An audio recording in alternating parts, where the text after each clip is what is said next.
திருப்பாடல்கள் அதிகாரம் 143 இறைவசனங்கள் 1 முதல் 12 முடிய. உதவிக்காக மன்றாடல். ஆண்டவரே, என் மன்றாட்டை கேட்டருளும்.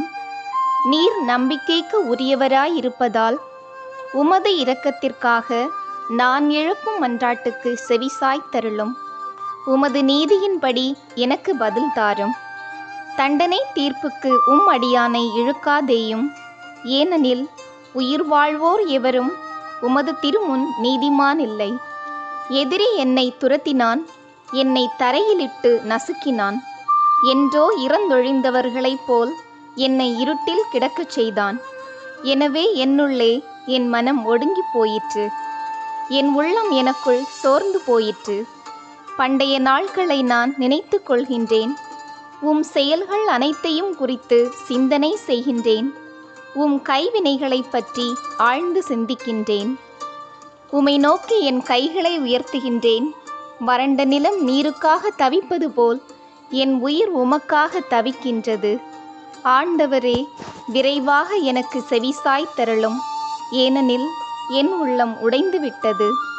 என்னிடமிருந்து உம் முகத்தை மறைத்து கொள்ளாதேயும். இல்லையெனில் படுகுழி செல்வோருள் ஒருவராகி விடுவேன். உமது பேரன்பை நான் வைகரையில் கண்டடையச் செய்யும். ஏனெனில் உம்மீது நம்பிக்கை வைத்துள்ளேன். நான் நடக்க வேண்டிய அந்த வழியை எனக்கு காட்டியருளும். ஏனெனில் உம்மை நோக்கி என் உள்ளத்தை உயர்த்துகின்றேன். ஆண்டவரே, என் எதிரிகளிடமிருந்து என்னை விடுவித்தருளும். நான் உம்மிடம் தஞ்சம் புகுந்துள்ளேன். உம் திருவுளத்தை நிறைவேற்ற எனக்கு கற்பித்தருளும். ஏனெனில் நீரே என் கடவுள். உமது நலமிகு ஆவி என்னை செம்மையான வழியில் நடத்துவதாக. ஆண்டவரே, உமது பெயரின் பொருட்டு என் உயிரை காத்தருளும். உமது நீதியின் பொருட்டு என்னை நெருக்கடியினின்று விடுவித்தருளும். உமது பேரன்பை முன்னிட்டு என் பகைவரை அழித்துவிடும். என் பகைவர் அனைவரையும் ஒழித்துவிடும். ஏனெனில் நான் உமக்கே அடிமை.